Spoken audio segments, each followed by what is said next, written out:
Merci, chers amis à l'écoute. Je m'appelle André. Vous comprenez, je ne suis pas français. Je suis né en Espagne, mais j'habite en Angleterre et la plupart des versets que je mémorise, je le fais en espagnol et en anglais. De façon que dans cet enregistrement que vous allez écouter, vous allez noter cela. Il y a quelques petites erreurs. Vous verrez par exemple que je mentionne à l'Apocalypse 21, chapitre 21, versets 11 à 15, tandis que c'est chapitre 20. Ok? Ça c'est à cause du fait que je suis complètement aveugle et je ne suis pas en train de lire des notes. Ok? Alors, veuillez avoir un peu de la patience avec cela. Pareillement avec l'exemple de Acte 4.12, c'est un verset qui parle à peu près de la même chose, mais la citation que je fais, c'est de première épître de Timothée, chapitre 2, verset 15. Ok? Une autre chose à remarquer dans cet enregistrement, c'est le fait que je parle de Ésaïe 6 quand il parle du fait que Dieu est saint, saint, saint. C'est-à-dire, il est très saint. C'est quand je dis 100, ça sort un peu comme si ça serait le chiffre 100. Ce n'est pas le cas, c'est saint. Ok? Alors, si vous êtes un peu compréhensible avec moi, j'espère que vous pourrez jouir de cet enregistrement et apprendre de ce message qui a été enregistré. Merci et je vous laisse avec l'enregistrement. Au revoir.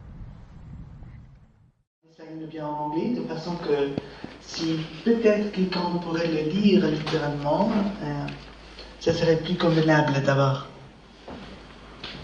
Je vais le lire. Oui, allez-y. Que verset 5, c'est ça? Oui. Examinez-vous vous-même pour savoir si vous êtes dans la foi. Éprouvez-vous vous-même.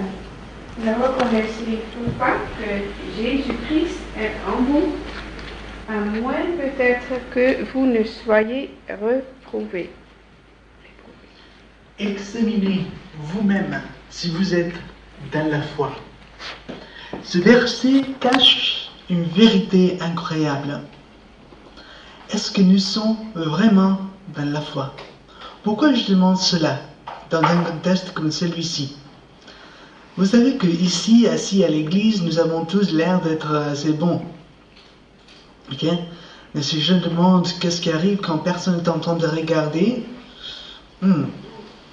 et moi je ne suis pas mieux, hein?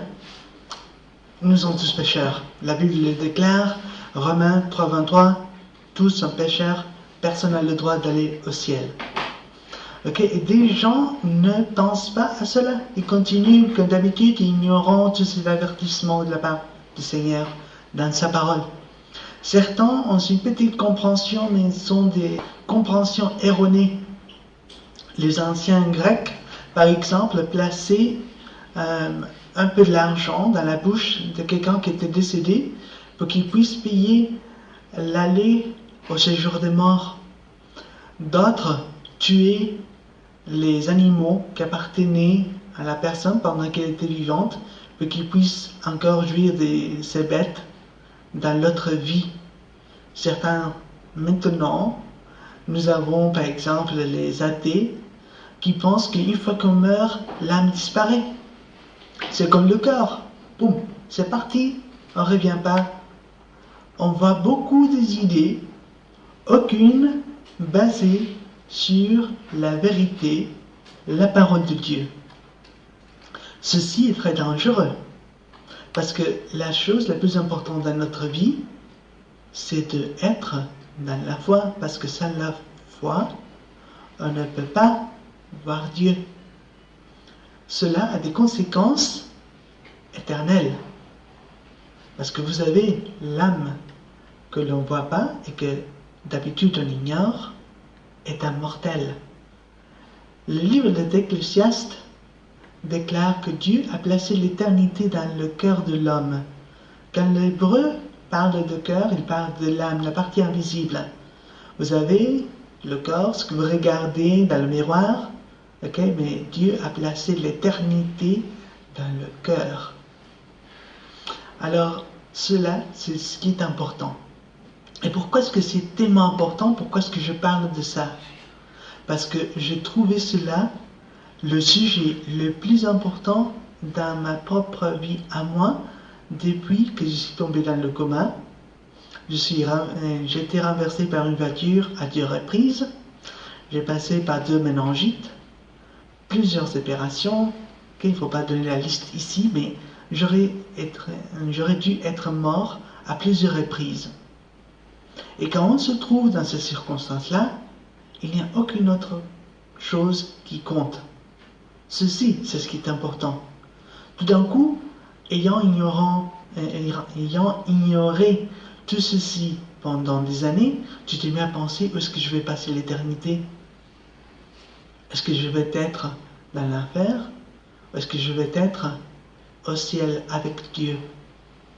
Parce que la Bible ne parle pas de purgatoire ou quoi que ce soit. Ça a été inventé dans l'année 600, un demi-siècle après la fermeture du canon biblique, après avoir arrêté d'écrire ce que nous avons dans nos Bibles aujourd'hui. Alors, ça c'est très important, parce que d'habitude les gens ne voient pas l'âme, ils ignorent, ils ne sont pas encore morts, et ils ignorent ce sujet-là. Mais c'est très insensé d'agir de la sorte. Pourquoi? Parce que nous savons que chaque personne vivante encore aujourd'hui va mourir un jour. 1 sur 1 vont mourir, c'est un 100%. Le pourcentage est assez certain et vrai. Alors le fait d'ignorer ce sujet-ci a des implications, comme j'ai dit, qui sont trop lourdes, trop chères à payer si l'on ignore. Alors on va penser un peu à ce sujet-ci du côté biblique. On ne va pas penser à des histoires inventées par l'homme. On va voir qu'est-ce que dit la Bible par rapport à ce sujet-là.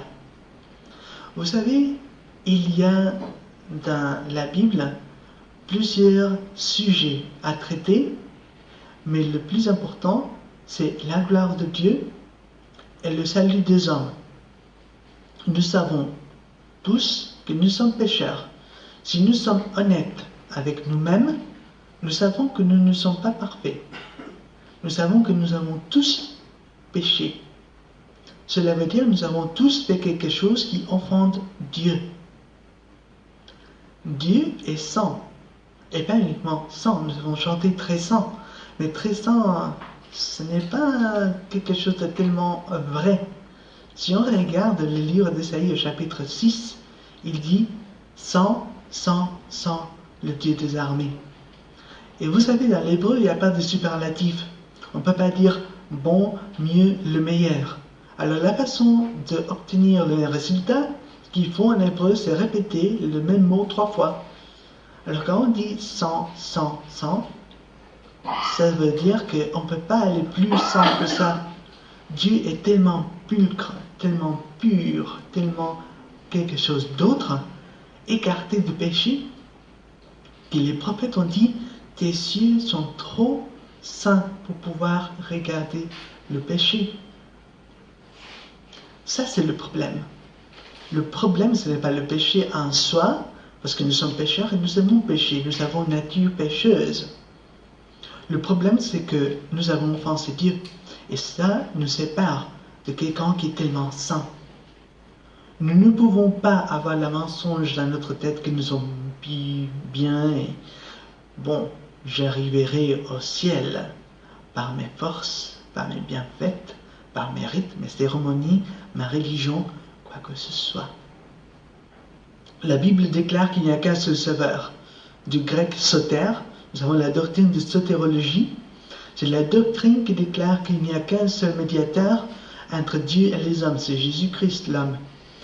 C'est dans le livre d'Actes, chapitre 4, verset 12. C'est ça ce qui sauve. Le fait d'avoir des pensées que nous pouvons y achever des trucs pour Dieu, c'est un mensonge. Nous avons tous besoin d'un sauveur et nous n'avons qu'une seule vie pour pouvoir être sauvés. Nous n'avons pas la réincarnation ou quoi que ce soit. Ok? Ça n'existe pas. Hébreux 9, 27 déclare « Il est établi que l'homme va mourir une seule fois mais après cela, le jugement.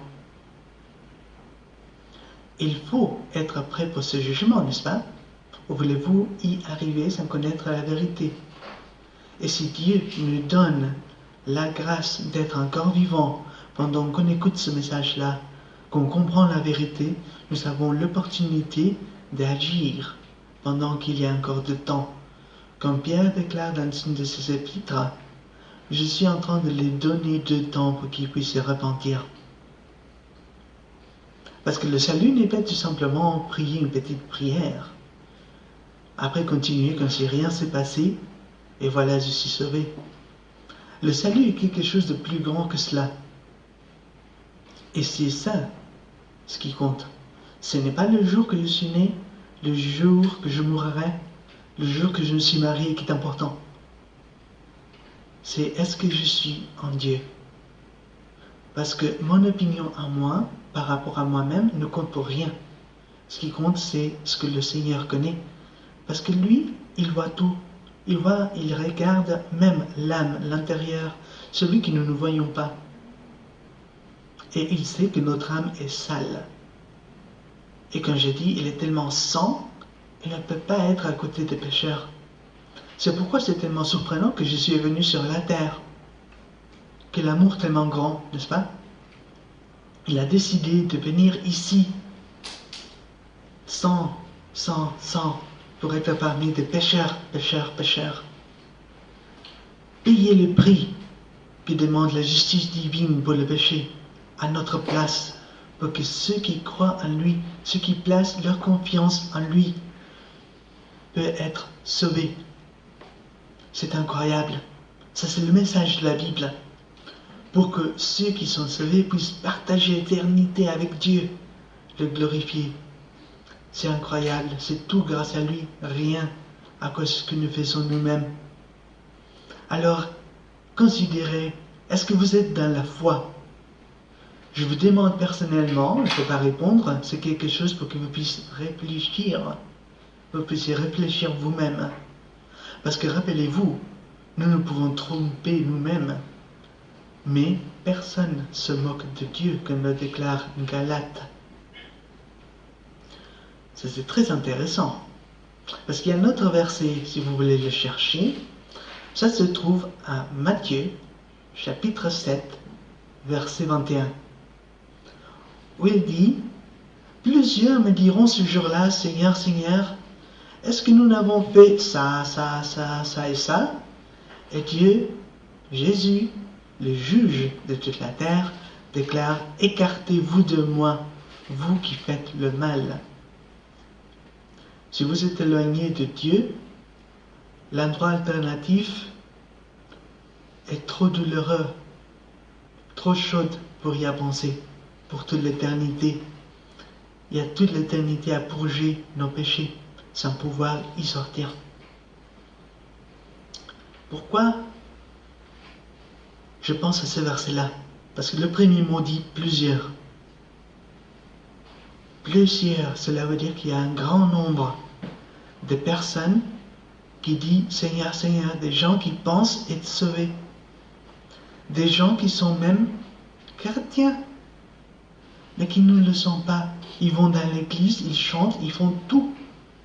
Tandis que le sujet, c'est que au moment du jugement dernier, ils se rendent compte qu'ils n'étaient pas au bon endroit, pas en paix avec Dieu. Ils étaient à l'aise dans leur péché. Et moi, je ne suis pas mis non plus. Parce qu'à l'église, comme je disais, on peut être très bon, assis, très bien porté. Voilà. Le Seigneur regarde. Qu'est-ce qu'il y a dans cette vidéo? Ce magazine que vous aviez caché dans l'étagère. Qu'est-ce qu'il y a là? Quand personne regarde, est-ce que Dieu est aveugle? Non. Il voit. Et il connaît la vérité. Et si vous êtes honnête avec vous-même, vous la connaissez vous-même aussi.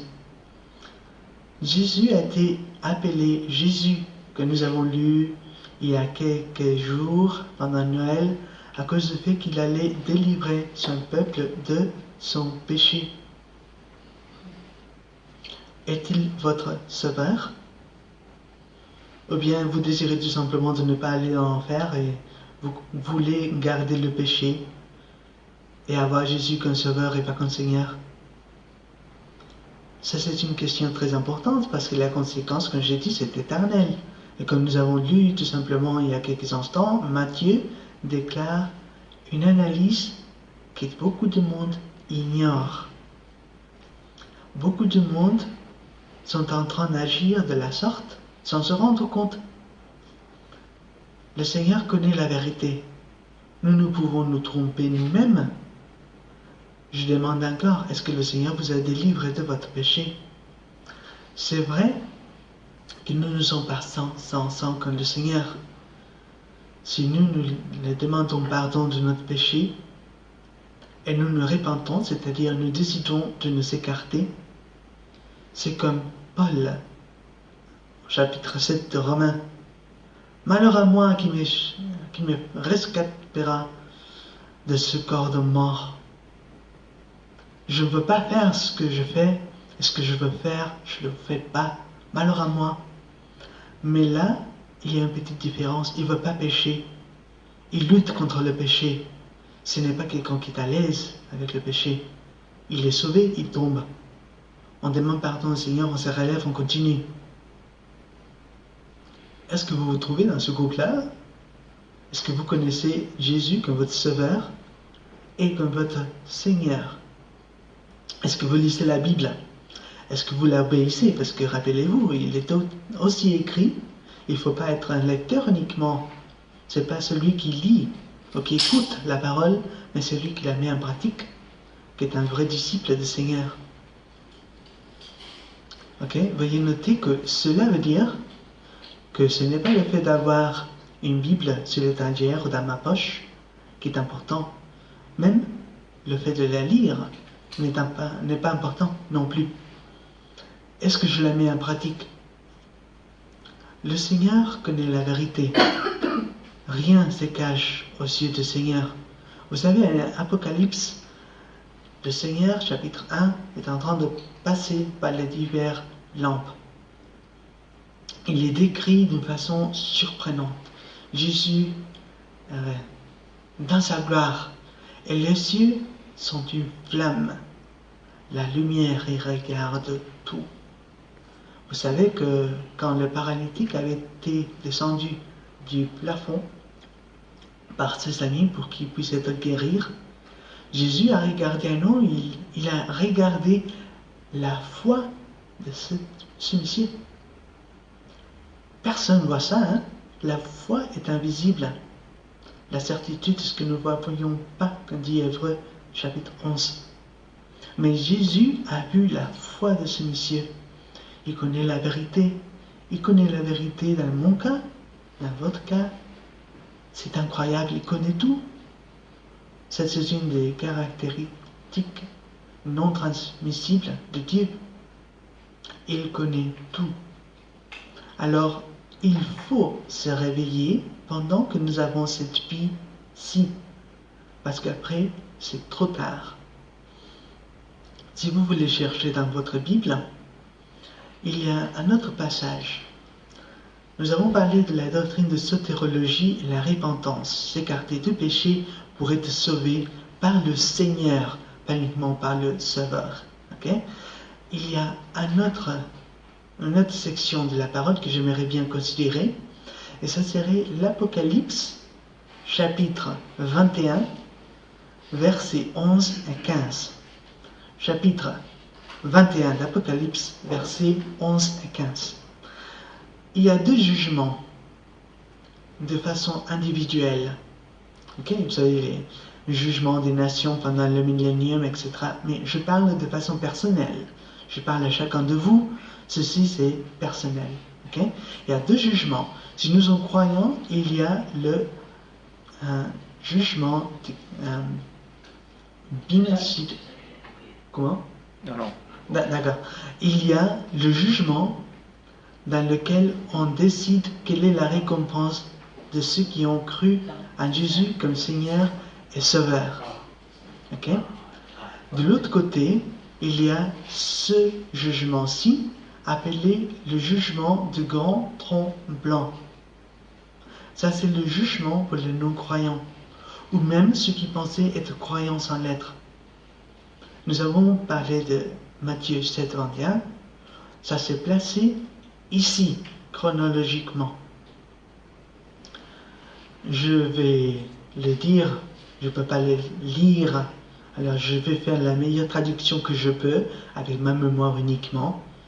Mais j'ai regardé le grand tronc blanc, celui qui était assis.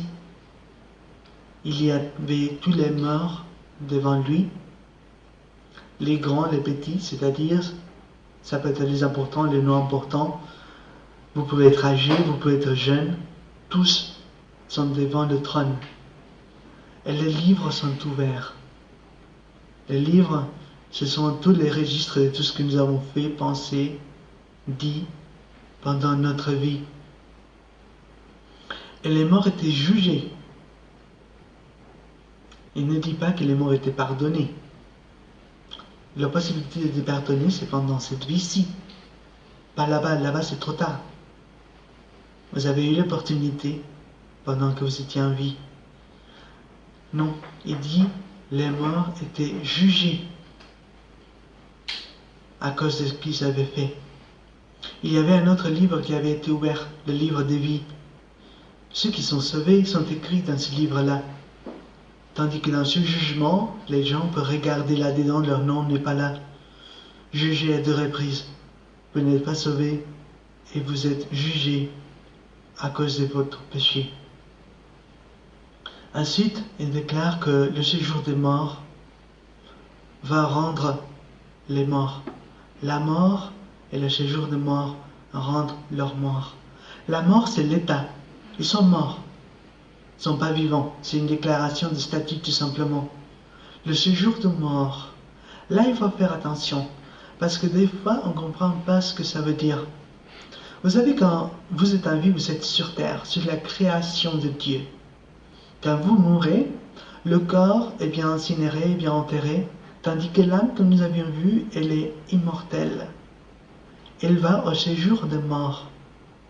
Ça, c'est un endroit différent, que l'on ignore parce que c'est invisible. Comme j'ai dit, l'âme est invisible. Ok? Ça, c'est en grec, Hadès. Hadès, c'est le séjour de mort, c'est l'avant-salle avant le jugement. Ce n'est pas l'enfer. Okay? L'enfer, ça provient du grec Gehenna. Okay? En hébreu, c'est la même chose. Nous avons Sheol pour l'Hadès, ou bien le séjour de mort. Vous avez sinon Tophet. Tophet, en Isaïe 30-33, okay? Ça veut dire le lac de feu. Voici la prochaine partie de ce texte-ci. Ça, c'est ce qu'on appelle la deuxième mort. Ok?